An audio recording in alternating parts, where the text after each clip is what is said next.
Olá, galerinha, tudo bem? Na aula de hoje vamos falar de tabela periódica e suas características gerais. Dê uma olhada neste slide dessa. O que esses homens que estão aí têm em comum? Com certeza, nem todos são lindos, muito menos são politicamente corretos. Nem todos são modernos, jovens. O que esses dois rapazes têm em comum? O que esses dois homens têm em comum? Se você se esmerar, com certeza você vai encontrar alguma coisa em comum entre eles. Seja o branco dos olhos, seja a mão do queixo. Fato é que quando você estabelece um bom critério, você consegue organizar indivíduos que são parecidos e separar indivíduos que são diferentes. A palavra de ordem da aula de hoje é critério. E é com essa palavra critério que nós vamos falar um pouco sobre a tabela periódica. A tabela periódica, ela nem sempre foi da forma que a gente conhece hoje. Tinha um cara lá atrás, no passado, chamado Daubernier, que conseguiu estabelecer um critério para organizar elementos parecidos. Esse critério ficou conhecido como Lei das Tríades, onde a cada 3 elementos, se o elemento do meio tivesse uma massa aproximadamente igual à média ponderada dos das pontas, você teria elementos com características parecidas, semelhantes. Observe que você tem aqui 3 elementos, um com massa 7, um com massa 23 e um com massa atômica 39. Perceba que 23 é a média aritmética entre 7 e 39. Então, se esses elementos tiverem essa característica, mesmo que aproximada, eles teriam propriedades parecidas. Um tempo depois, aparece um outro rapaz chamado Champtois, e esse Champtois ele estabelece a lei do parafuso telúrico, onde num cilindro parecido a um parafuso, nós teríamos elementos com características parecidas, semelhantes, na medida que a gente fizesse uma leitura em uma determinada linha vertical. Então, se eu ler nessa linha vertical, o berílio vai ter propriedade parecida com o magnésio, que vai ter propriedade parecida com o cálcio. Ainda caminhando um pouco na história, vamos o Newlands. E Newlands, ele estabelece a chamada lei das oitavas, onde os elementos deveriam ter propriedades repetidas a cada 7, como se fossem as notas musicais. Então, Dó, Ré, Mi, Fá, Sol, Lá, Si, e o próximo agora é o novo Dó, a chamada 1/8 acima. E se você entende um pouquinho de música, você vai entender muito aí desse pentagrama, onde mostra as notas sendo colocadas nesse pentagrama, numa ordem aí de repetição a cada 7 notas. A oitava é uma repetição da primeira, então ele admitia que os elementos também poderiam ser dessa forma repetidos, as suas propriedades, obviamente. Seguindo aqui, a gente vai para realmente a tabela periódica que importa para a gente nesse breve histórico, que é a tabela desse russo chamado Mendeleev. Essa tabela é realmente a tabela aí que geralmente pode aparecer nessa prova do vestibular. E nessa tabela, a grande característica é ele ter colocado os elementos em ordem crescente de massas atômicas. Então, nesta tabela periódica, o Mendeleev coloca os elementos numa ordem crescente de massa atômica. E essa é a característica fundamental dessa sua tabela. A tabela periódica de Mendeleev, basicamente ninguém mostra ela. Você talvez seja a primeira e a única vez que você vai ver essa tabela aí. Perceba que ela está em ordem crescente de massa atômica. Perceba também que não existe a coluna aí dos gases nobres. Eu vou até essa coluna aqui, ó, a coluna 7. Perceba que não tem aí os gases nobres. Eu estou aqui nessa coluna até a 7. Perceba também que nesta tabela aqui existem vários espaços vazios e alguns elementos com até mesmo um sinal de interrogação. O Mendeleev conseguiu fazer previsões sobre esses elementos e boa parte deles ele conseguiu até com uma certa precisão encontrar as massas de elementos que ainda não tinham sido descobertos ou isolados na natureza. Muito bem. Logo depois da tabela de Mendeleev, vamos para a tabela de Moseley. Nessa tabela de Moseley, nós temos uma mudança de critério e passamos a ter um elemento colocado em ordem crescente de número atômico. Então, se liguem, tabela importante, a tabela de Mendeleev, onde os elementos são colocados em ordem crescente de massa atômica. A tabela mudou? Mudou. E foi para a chamada tabela moderna, onde os elementos são colocados em ordem crescente de número atômico. Então, qual é a principal diferença da tabela periódica que nós temos hoje para a tabela periódica de Mendeleev? A diferença está no critério. Na tabela histórica de Mendeleev, os elementos são colocados em ordem crescente de massa atômica. Já na tabela atual, a tabela moderna, os elementos são colocados em ordem crescente de número atômico. E com essa mudança do critério para número atômico, estabeleceu-se uma lei periódica. E nessa lei periódica diz que se os elementos estão em uma ordem crescente de número atômico, as propriedades periódicas vão se repetir. Lei periódica. Se os elementos estão numa ordem crescente de número atômico, as propriedades periódicas desses elementos vão se repetir. Então, se um determinado elemento reage com água, se eu colocar vários outros elementos em ordem crescente de número atômico, em determinado momento vai aparecer um outro elemento que reage violentamente com a água. E assim pode ser várias outras propriedades químicas. Vamos seguir. Está aí a tabela periódica, chamada de tabela periódica moderna. E nessa tabela periódica moderna nós temos linhas horizontais, como vocês podem ver aqui. Linhas horizontais, ó. Mas eu também tenho nessa tabela periódica linhas verticais. Muito bem. As linhas verticais nós vamos chamar de grupos ou famílias. Linhas verticais, grupos ou famílias. Já as linhas horizontais nós vamos chamar de séries ou períodos. Linhas verticais, grupos ou famílias. Linhas horizontais, séries ou períodos. Pensando nos períodos, podemos ver que nessa tabela aqui, que está na sua tela, no seu computador, ela é uma tabela mais esticada do que a gente conhece hoje em dia. A diferença está nessa retirada aqui dessas duas linhas para deixar a tabela um pouco mais compacta. Nessa tabela aqui, que a gente vai dar uma encurtada nela, as duas linhas horizontais que eu retirei, uma começa com o lantânio aqui, o LA, lantânio, LA, e aqui o actínio, o AC.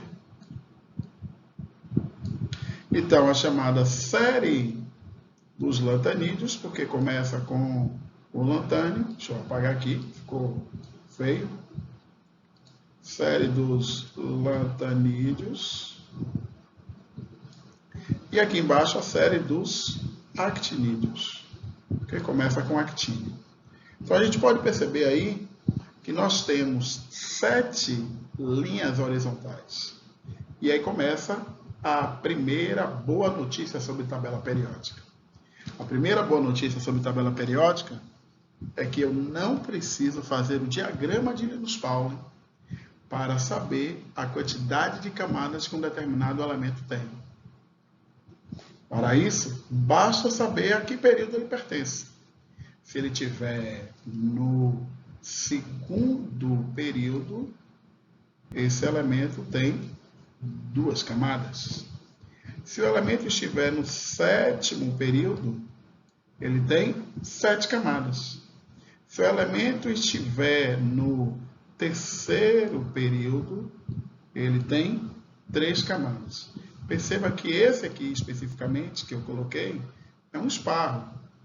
Porque o aluno desavisado pode contar assim, ó, 1, 2, contou errado, porque é 1 na primeira, aqui, ó, 1 a camada, 2 camadas, e a terceira camada está aqui.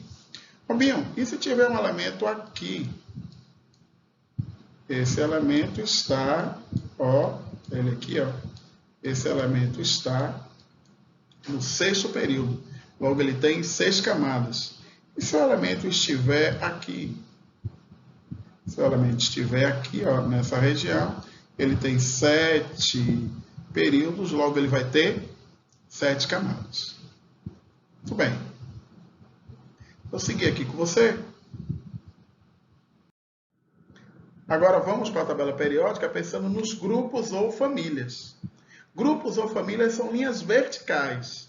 E essas linhas verticais aí descritas podem ter números escritos em algarismos arábicos, 1, coluna 4, coluna 13, coluna 15. Essas colunas vamos chamar de grupos. Então, o elemento do grupo 16 seriam os elementos que estão aqui.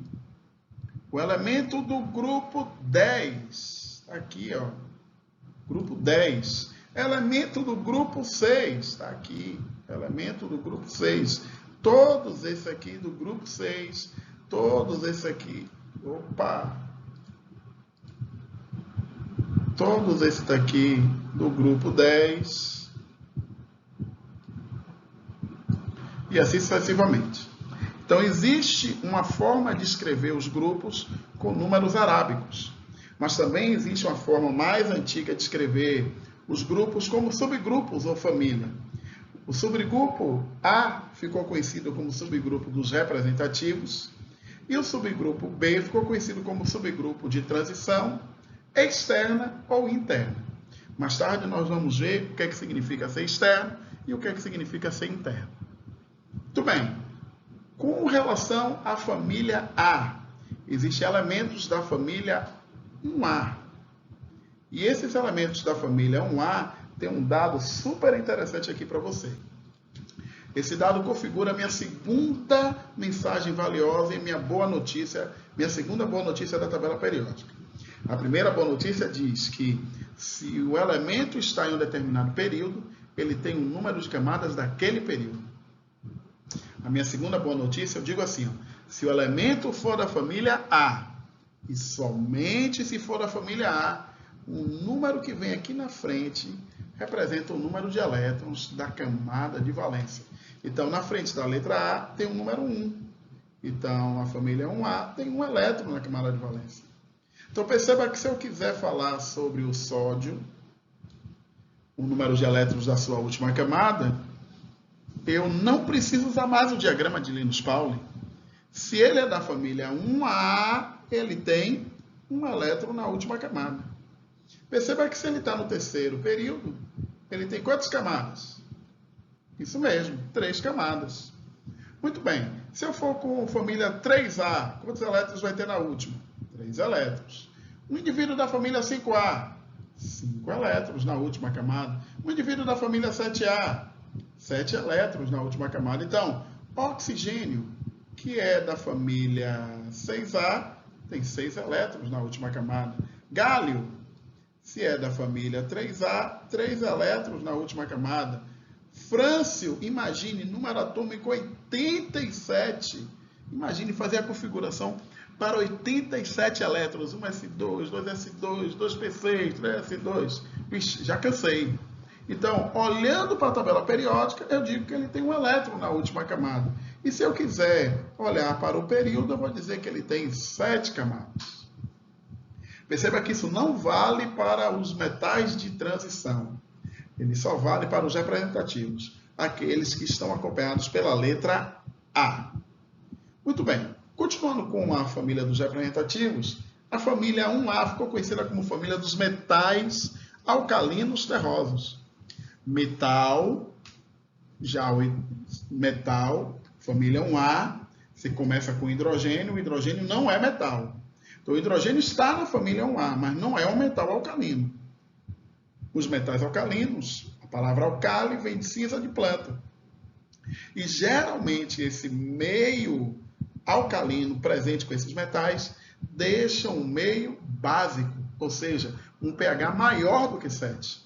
Por isso que termina virando um sinônimo, falar alcalino e falar básico. Já a família 2A, a família dos metais alcalinos terrosos. Terrosos em química são pouco solúveis em água.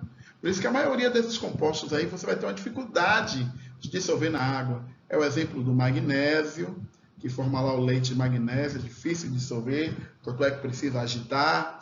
Temos também o cálcio, que é difícil de dissolver, geralmente precisa agitar. Metais alcalinos terrosos, pouco solúveis em água. Eu posso seguir aqui com a família 3A, que é a família do alumínio, conhecida como aluminóides, pouco cobrada. Temos a família 4A, que é a família dos carbonoides. Temos a família 5A, que é a família dos nitrogenoides. Temos a família 6A, que é a família dos calcogênios. Calcogênios. Gênios, formação. Calcos, cobre. Geralmente, lá na época lá da alquimia, dessa galera que começou a trabalhar com química, toda vez que encontrava um elemento da família 6A, encontrava junto dele um cobre. Então, achavam que eram esses elementos da família 6A que produziam o cobre, ficaram como calcogênios. Do lado nós temos os halogênios, halos, sal, gênios, formação, halogênios, formadores de sais. Então, boa parte dos sais inorgânicos que a gente conhece, terminados em eto, eles vão ser um fluoreto, vão ser um cloreto, vão ser o brometo. O mais famoso de todos, obviamente, é o cloreto de sódio. Lá no canto nós temos os gases nobres. Nobreza em química não é riqueza. Nobreza em química não é status. Nobreza em química é pouco reativo, baixa reatividade. E os gases nobres são assim, são pouco reativos. A reatividade é baixa. Atenção, não apenas os gases nobres são chamados de nobres em química. Temos alguns outros metais aqui que eu destaco com esse T de cabeça para baixo, que é o cobre, a prata, o ouro, a platina e o mercúrio. São chamados de metais nobres. Como na prova do Enem a gente até hoje não tem uma tabela impressa, vale a pena a gente saber de cabeça os metais nobres. Cobre, prata, ouro, platina, mercúrio. Cobre, prata, ouro, platina, mercúrio. Vai, cobre, prata, ouro, platina, mercúrio. Cobre, prata, ouro, platina, mercúrio. Quando a gente pensa no cobre, a gente vai pensar em fios. O cobre é extremamente dúctil. Quando a gente pensa em prata, a gente vai pensar em um metal nobre, vai pensar em pureza. Uma das coisas que faz purificar a água é uma suspensão coloidal com íons de cobre. O ouro, um dos metais mais nobres que a gente conhece, o ouro é extremamente nobre, extremamente maleável, extremamente dúctil. Do lado temos a platina, um pouco mais rara do que o ouro. E do lado do ouro nós temos o mercúrio, que é o único metal que nas condições ambientes é líquido. Então, nós temos esse grupo aí, chamado de grupo dos metais nobres, e eu quero destacar o mercúrio na perspectiva dos termômetros que eram feitos de mercúrio. Hoje em dia você não vai ver mais nenhuma farmácia vendendo termômetro de mercúrio. Ficou proibido. Os mercúrios que a gente vende hoje na farmácia são termômetros digitais. Porque mercúrio é um metal pesado, extremamente cancerígeno, e essa manipulação com mercúrio realmente poderia trazer alguns riscos à saúde. Vamos seguir.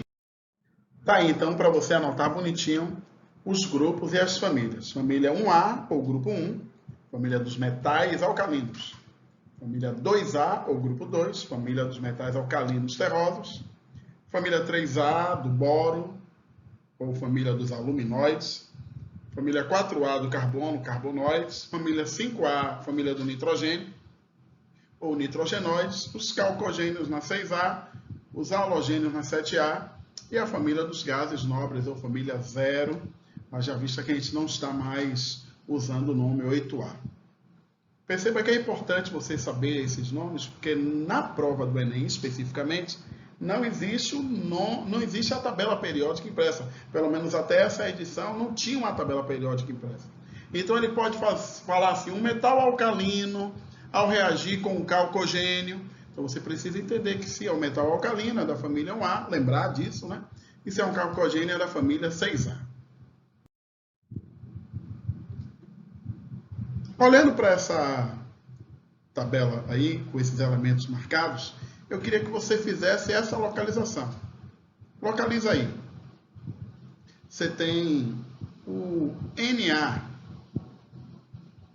O Na está na família 1A. É um metal alcalino. E agora? Ba, bário. Família 2A. E aí? Metal alcalino terroso. Fe. Ferro.